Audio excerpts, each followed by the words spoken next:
Yeah. Let's talk about planning today. You don't even have your mic. We don't need it. This is why you have a mic. We don't need it. Why did you break it or something? Is the mic broken? I'm sure it's fine. Let's Okay. try it and we'll see. Try it. Well, we didn't plan today very properly, and we didn't do a good planning job. But let's keep it going. Hello and welcome. This is the Sons of CPAs bonus episode where Niks and Scott share a small piece of useful, practical advice as it relates to running their professional accounting firm. And the advice always starts with the letter P, or the topic. And today is planning. You're actually a planner, Nikole. So tell us about your planning. Have you done your I'm actually 2022 not plan? very good at planning, usually. I usually try to jump into things, and then I have Ashley who will do the planning.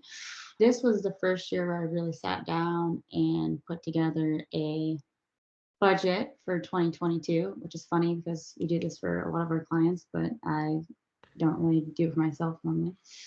And then Well, it's the shoemaker's shoes, right? That's the example I always use, and I don't know any shoemakers, but it's the last people he makes shoes for are his kids because he's making shoes for everybody else, right? So his kids are walking around barefoot. right, That's exactly. like, And it takes a lot of brain power too, but yeah, so I I always did feel like somebody else should do it for me. Like I don't want to do my own planning because I'm so biased toward everything. Yeah, but you also know what's happening, right? Yeah, that's true. So That's it's true. collaborative. It's collaborative. It's just my excuse. I honestly don't do my own budget either. We do it for clients, and I don't do my own. I don't do the product. I have live plan, but and our business is set up in there. So I feel like that's our plan because that has our 3-year forecast. Yeah. One thing that I found is it. So what I plan on using it for is when we have our quarterly firm meeting next month is to be able to show the team, hey, here's the plan. Here's who we're going to hire later this year. This is our revenue goals. These are the type of clients that we want to work with. Here's what we want our average revenue per client to look like. Here's how many clients we want in 6 years. So Well, let's talk about it. Yeah. What's your average revenue per client going to look like? I'm hoping it'll be $5,000 a month. And Average? Average. And I only want to have 60 clients. Wow. That's impressive. That's the goal. We'll see. That's impressive. So that's that part. So what about people wise for your planning? Do you plan on hiring anybody? Do you have anybody in the pipeline? All right, what's your people projection? Yeah, so Oh man, I'm going with the P words. People projection. Yeah, we have a new accounting manager. That's the hardest part, right? Is always trying to figure out who you need and when you need them, and then timing it with when you onboard The right clients. amount of work for them too. Especially when you have clients with like our average client, if we want to do $5,000 a month, that's a lot of hours. That's a lot of onboarding, and so it's a lot of balancing between hiring the person at the right time and then onboarding the client at the right time. But we have an accounting manager starting in January, and then so that'll give us 3 accounting managers, 1 bookkeeper, 1 CFO on the delivery side, and then from there, I think it's just going to be building out the processes, another P word, so then we can start hiring lower or less experienced staff that can come in and learn and support the accounting managers and get them out of the bookkeeping, bill pay. Well, how about this then? When you have 60 clients, how many people do you envision that could handle? Or how many people would you need for that particular goal? I think it was 16. I think it was 12 client facing. This is for very efficient, 12 client facing and then 4 non-client facing. So ambitious goal, and then you scale back at how many do you have now and how many clients you have now, and then kind of meet somewhere in the middle and try to project. Once our portfolio of clients grows, we want to bring on someone that does payroll, right? And trying to figure out how to get the people in the right seat. Yes. So the right people in the right seats, and then sometimes you have to create a new seat. If you have to create something for payroll, eventually we did that. Projecting out what it's going to look like is kind of bridging between where you want to be and where you are. Looking at contractors on Upwork. So when we were talking, we had the meeting with the accounting managers. It was like, what are some things that you hate doing? And one of them was the state registrations, or dealing with anything from the state or IRS when it comes to payroll. So we're looking at Upwork to try to find someone that will just like do everything from onboarding a new employee, making sure they're onboarded in Gusto, register with the state. If there's anything that comes up, they'll deal with it. And then so our team doesn't have to deal with that. Yeah, yeah. Well, that's my front office. The guy that does payroll also is the one who handles all that, and he loves it. He loves dealing with the states. He loves dealing with all that stuff. I'm just amazed by that. He loves dealing with the IRS too. I love This it. is just like a. Does he have capacity? Can I outsource some of my work to him? I don't know. We just took on a bunch of new clients. Maybe not right now. Maybe later. Maybe ask me again later. So that's also like different personality types. Like I feel like if it was just my job to do things like that and I didn't have to do a bunch of other things, I'd probably like it too. Like I'm a weird person. Like I just feel like if I was extra pleasant to them, I could probably get them to crack a smile, whoever it is on the other side of the line, and then eventually get my way of whatever it is. Like I do that at the DMV. Last time I was at the DMV, like I lost my license in Vegas and I had to go get the DMV, and she's just laughing with me the whole. I think she was laughing at me most of it, but she was just laughing at me. Like I forgot. Even the day I went to get my license, I forgot. I didn't bring any paperwork at all. I went and got a driver's license with nothing. I had no credit card, nothing on me. I don't know. She was laughing at me the whole time. Not very relevant to our conversation here. Planning though, I didn't even plan ahead when I went to the DMV. Like I'm a very poor planner. I need your help, or we need somebody's help. I need planners out there. Everybody that thinks they're a good planner. I'm fine. You have to have somebody on your team that plans, right? Yeah, it's not just somebody on your team that plans. I think you've got to have some vision of what you want things to look like, or the future of the business, and eventually that comes out, whether you actually plan it and put it all down or not. I think, at least with me, I never really had a goal, like a 5-year plan. It was just first was going to hit 1 million. Now it's going to hit 10 million. But whatever it is, like eventually you want to have more control over the process than obviously planning, putting together a forecast or budget and communicating that plan helps it become a reality quicker. Well, I think that for me, I always had it in my head, and then I realized, especially this year, because we had so much going on, it felt like the team wasn't necessarily aligned on what I had in my head. And so I realized by putting it down, it made it much more clear for me, and then also makes it much more clear for me to communicate that to the rest of the team so they know which direction we're going. Yeah. And then repeating that process too. Like that's one thing I always have trouble with. If I feel like I've got something down, and then if I don't go back to it and revise it and continually refine it, it's never going to be as good as if I try to like I always want to get something perfect the first time, even if it's just a plan or anything else. And I don't feel like there's any time later by the time I've spent all this time putting it down, putting it all together. I've realized now I'm better at that now, but it used to be where I wouldn't even want to go back and change that plan. I would just want to execute it, and I wouldn't be adaptable to anything else that kind of came in the way. I think I've gotten better at that now, dealing with roadblocks or just changes in a plan. Like I think if we relate to the business, I generally don't try to. When I did a detailed forecast, it was only for the next year because I feel like the plan always changes, right? So it's not really worth the time to build out a detailed plan more than the next year. Because if I did that when I first started, I'd be working with a whole different type of business. I thought I wanted to work with high net worth individuals when I first started, but definitely don't do that anymore. So I think we're starting to pinpoint our vertical or our niche or our niche, whatever you want to call it. Psychiatrists really, and plastic surgeons. oh, nice. Professional services, right? It's like group psychiatry though, not just individuals, but I think the groups are better because we just had a client just sell her practice. She's been working with us for 15 years, or at least as long as I've been around. I know we did everything for her, and she sold it for a pretty decent multiple, and she had like 8 or 9 people. But I think she could also be a good advisor for us because she wants to do some form of consulting. And I said, well, how about this? We're going into this vertical already. She's like a poster child for somebody who successfully went and then ended up selling their practice. So it's kind of cool. Yeah, I think there's a lot of advantages to verticalizing. Planning your verticals, I think also that's one thing that I felt like I had to get perfect. The plan was picking the niche.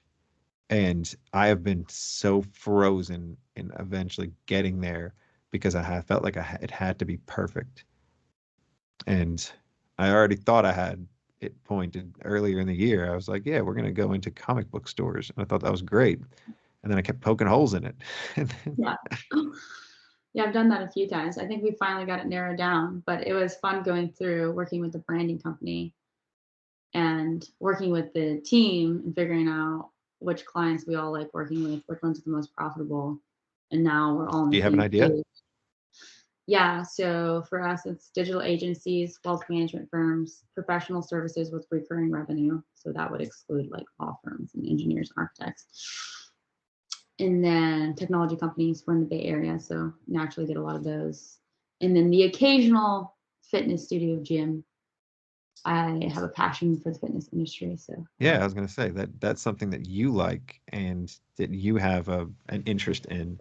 So you'd be better at that anyway, but it's also, you're probably not going to make as much per client doing something like that. right, but they're typically easy and they're the nicest people to work with. So I'm happy to take those. People do CrossFit. I hear CrossFit a lot as a vertical that firms get into.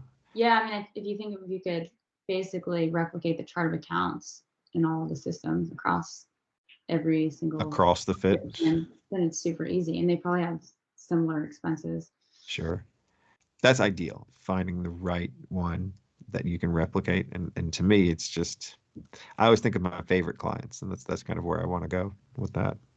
But that's another important planning procedure. I'm going crazy with the P's. So, if you don't consider yourself a good planner, what are some steps that people can take to get better at that? What's the practical way to get there? I think you have to plan, right? You put something on your calendar. Put it on paper. Yeah. I always talk about Ashley because she's so organized, but she is the planner, right? If you look at her calendar, her whole week is blocked out. She's got 20 different colors going on, and she lives by that plan. And every meeting she comes to, she has a plan, but we complement each other really well because I'm not as good as planning. I just throw things out there, and then she's good at taking them and organizing them. Yeah, I'm like you. Like, I just throw things out there, but I also feel like I have a loose plan in my head. I feel like I've got enough control over it. And then when I lose control of it, I need to sit down and kind of write things out. But then as I start to make any kind of progress on that, and I feel more in control, then I lose the plan. I've been doing that all year this year. Like, I'm trying to get my team to plan their week, plan their day, and I've been horrible at it. Like, I went through June and I did perfectly, and then all of a sudden I fell off in June, and now we're in November and I haven't even picked it up again. So Is somebody holding you accountable? well, that's the thing is I resent the people that hold me accountable, and then I become an asshole to them. I'll do it to myself too. That's a poor character trait that I'm living with. I'm trying to get better at that. But yeah, whenever they hold me accountable, I feel like I'm being judged. I get very defensive. Yeah, we all track our time, except I don't track my time. I'm terrible at it. So I'm a hypocrite. But you know what? I'm a business owner. I don't have to. I know. Well, that's okay. That's why I say I'm not doing any client work, because you have to track your time to do that, and I won't track my time. So you can fire me from client work. Oof, I would fire me if I had to work for me. That's for sure. So, don't hire people like you is the motto there. Is Exactly. The phrase there, because you want somebody to compliment you.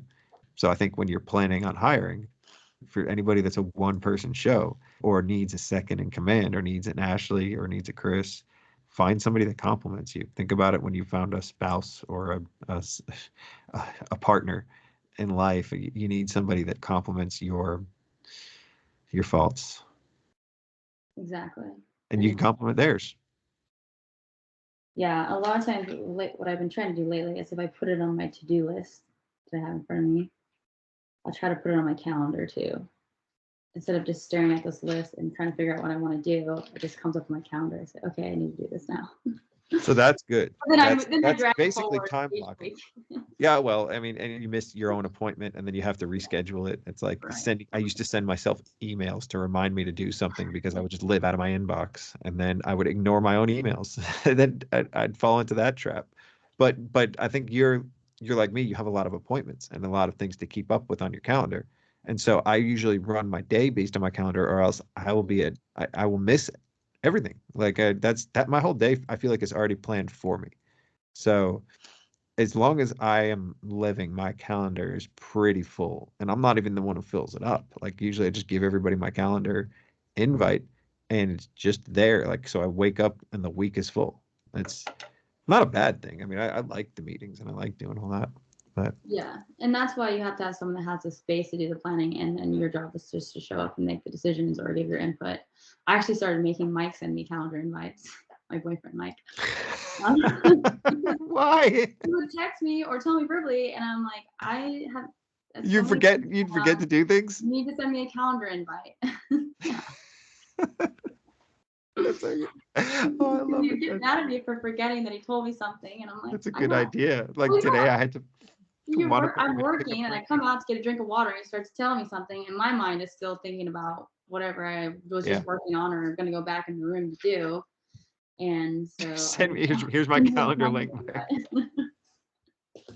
That's what happened today. Like Juana said, pick up Frankie at the bus stop today because I'm taking Julia to the orthodontist. And then I just kind of ignored it, went and got something to eat. And then 4:15, did you pick up Frankie yet? Oh, shit. I tell her to send me a calendar invite. Yeah.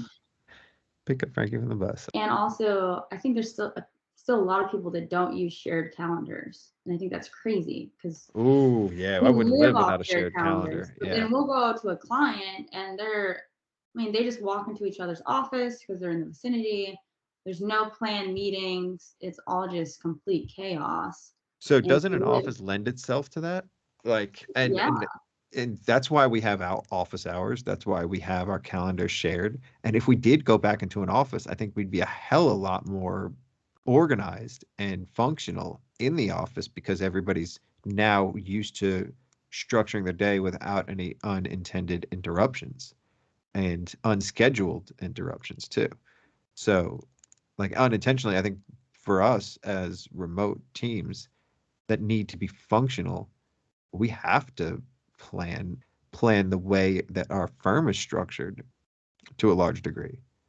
The way that we do our shared calendars and calendar like appointments. You have a calendar link too. Do you use like Calendly or HubSpot? Yeah. So if you call my work line, my voicemail says, "Don't leave a message. Email me." And then when someone emails me, I'll send them my calendar link. So I won't take random calls because it interrupts your day, right? You have to be ready. You have to be on your calendar. Yeah, awesome. So plan. What's the takeaway for today? A better plan makes for a better person. Make everyone plan around you. No. Ooh, well, no, so that's our takeaway, right? But find your planner to plan around you. If you're not a planner. Yes. I like when friends call me randomly though. Like that's one thing that I always appreciate. Nobody ever calls anymore. Like I feel like I'm the only one of our friends that actually just calls people randomly. I know. I appreciate that. Yeah. Thanks. You do pick up when I call you, so that's a plus. There's a lot of people that I know they don't pick up and then they'll text me later. Did you need anything? No, I just wanted to say what's up. All right. It's an emergency. Why are you calling me? Yeah. Why are you calling? Like, yeah, that's always another thing too. Like I can tell when somebody realizes that I had nothing to say and they're just like deflated, like, all right, I gotta go. All right, see you later. Sometimes I'll be listening to your podcast and then you call. I'm like, man, this is a lot of Scott in my life. Oh no. Sometimes I'll get the urge to call you to talk about the podcast, and then I'm like, that's a lot of Scott. Yeah, because you open up that door. Like you call me to talk about one thing, and we end up talking about 12 different things. So I appreciate you picking up my calls. Thanks, Nikole. All right, thanks, Scott. Talk to you next time.